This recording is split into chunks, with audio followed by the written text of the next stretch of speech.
Welcome back to r/AholeTax, where jerks get exactly what they deserve in a very satisfying way. And if you are new to my channel, please don't forget to subscribe to join our awesome community, and without any further ado, let's dive into the stories.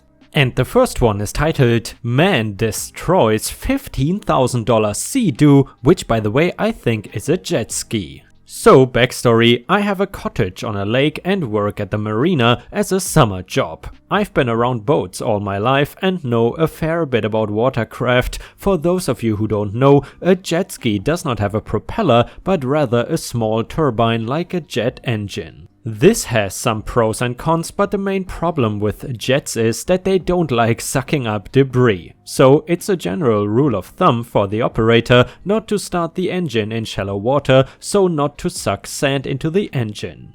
Anyway, onto the story. I was manning the gas pump when I see a guy pull up on a brand new RXP 300 Sea-Doo. This is the fastest Sea-Doo on the market and worth over $15,000. I can tell that he's not very experienced because it took him 3 tries to dock. I fill his tank and he gets back on the Sea-Doo.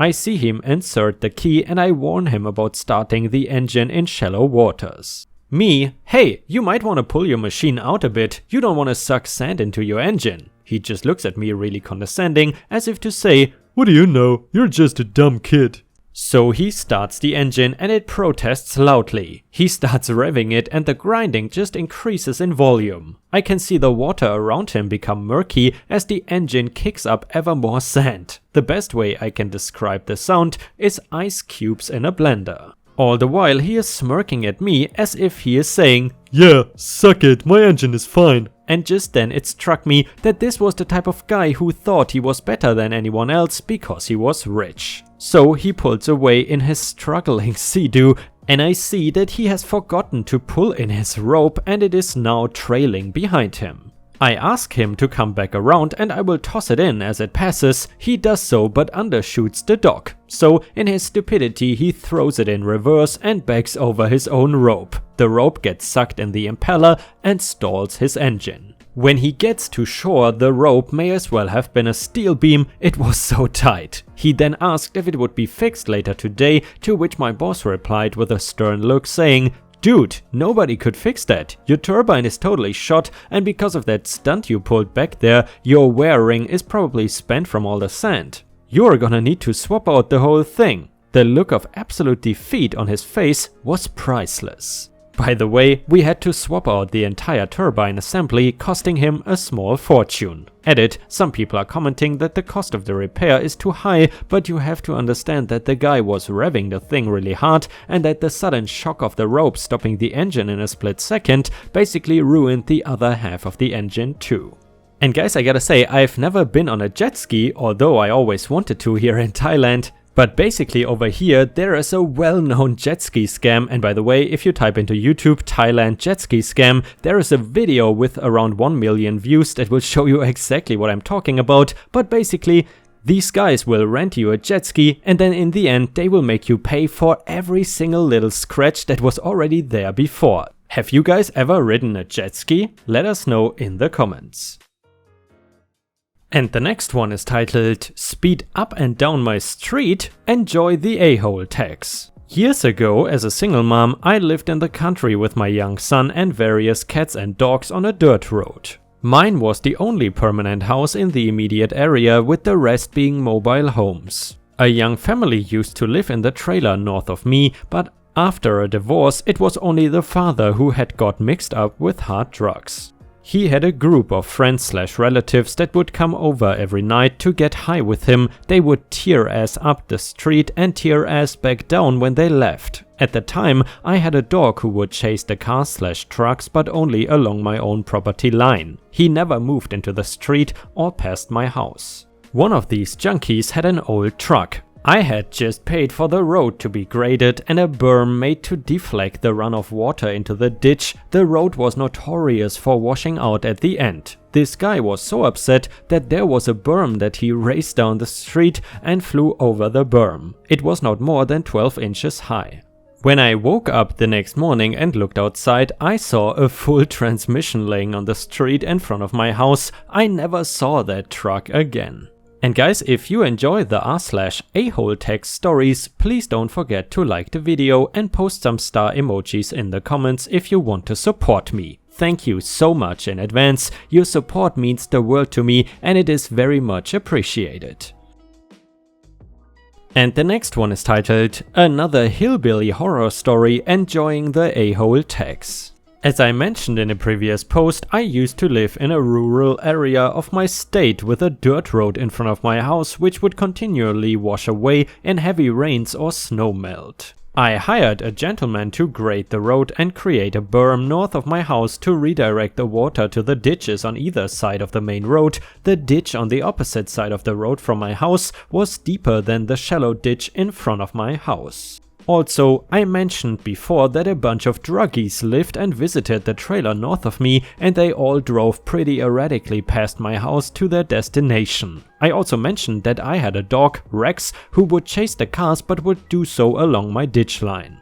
In a previous post I mentioned that one of these idiots hit the berm so hard that the transmission of his truck just dropped out. In another instance, a different junkie would actually try and hit my dog by driving in the ditch next to the road near my house, the shallow one. I was getting pretty sick and tired of this as I had already lost 2 dogs to these idiots storing antifreeze out in the open, or did they give it to the dogs on purpose? I don't know, so I decided to devise a way to teach them a lesson. At this time I was remodeling the downstairs half of my house, tearing out nasty carpet and installing tile instead. During the ripping out of the carpet, I had to remove the tax strips. I decided to lay some of these in the ditch where this fool was driving while trying to hit my dog.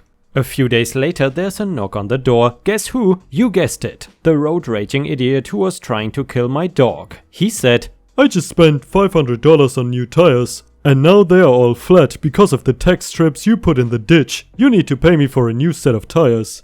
I looked at him with my "you cannot be this ignorant" stare and simply said, "If you didn't try to kill my dog by driving in the ditch, your tires wouldn't now be flat, would they?" and closed the door on him. I heard nothing else from him about his tires and no one else tried to hit my dog while I lived there. And guys, I'm curious, did you ever have any neighbors who purposefully tried to hurt your pets? Let us know in the comments. And the next one is titled, You would rather throw away food you already paid for than let me eat it? I provide a service at special events. Our contract says that if we stay overnight, we can charge $50 per dime for food unless the client provides 3 square meals a day. I don't frequently charge the $50 per day because most clients have some sort of post-event catered foods and then I just grab a snack on the way home at a grocery store. Not a big deal. This weekend though, I was working with a real gem of a human being who was petty, rude and nitpicking my work. I was truly proud of how it had gone. It had been nearly perfect and people were saying so except for the client. After the event, people were leaving and it was clear they had ordered too much food. I went to grab a plate and help myself to the catered meal for over 200 people. Technically, I should have asked, but it is common in our industry for that food to be up for grabs at that point. The client stopped me and informed me that food was for her staff only when there were less than 10 people left. Really? You've got tens of trays of food left over and you would rather throw it away than let me have a plate? Fine, I will just buy food on the way home. But since I supplied all my own meals and stayed 2 nights, that is 2 times $50 per dime. A $100 AholeTax that you would have avoided with a single plate of food that you already paid for. It took a lot of self-control to put per dime and not AholeTax on the invoice. And the next one is titled, Have a nice day. I was working the registers at my job and ringing up a customer for a $450 desk. At the time we had a 40% off all furniture sale going on for members. I was about to tell him about the sale, but my coworker who brought his furniture up shook his head and I stayed quiet, letting him pay $450 instead of $270. As he was paying, he started telling me how much he hates our store and how our machines ask too many questions and it is my fault his credit card would not run as debit and just being a giant annoyance. I hand him his receipt and he looks at it and then me and walks away, so I give it to my coworker who's going to load the desk in his car. Before the customer makes it to the door, he turns around and says, "Really? You're not even gonna tell me to have a nice day? Nice effing manners you have. Where's your manager? You're a damn disgrace." And just cursing me out for literally no reason and had to be physically removed from the store because he wouldn't stop yelling at me. Anyway, my coworker was right to tell me to not give him a 40% discount on his $450 purchase, and being a giant effing a-hole cost him $180 that day.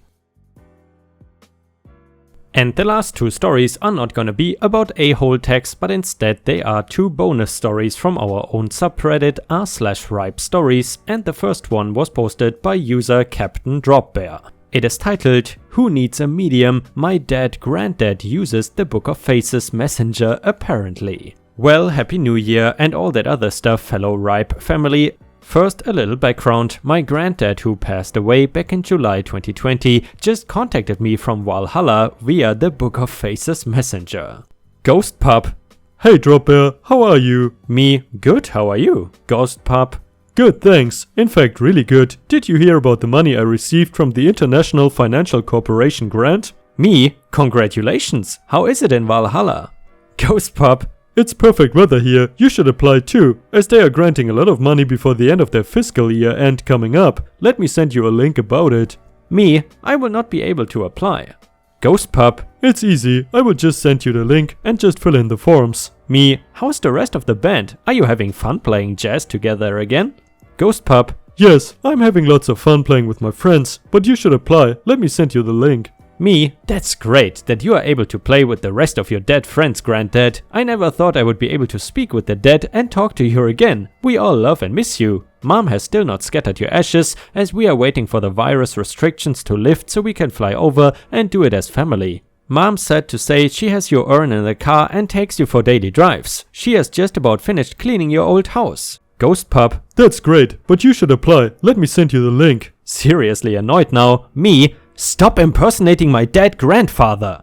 Ghost Pup disappears from Messenger. So I now know Valhalla has perfect weather and my grandpup is happy playing jazz with his mates. And when I die, I can apply for an International Financial Corporation grant. Who knew? Just wish I remembered to ask him what his Apple ID password was before he disappeared, as I still cannot get into his tablet. Bugger, well maybe next time he contacts I will remember. Have a safe and great year everyone.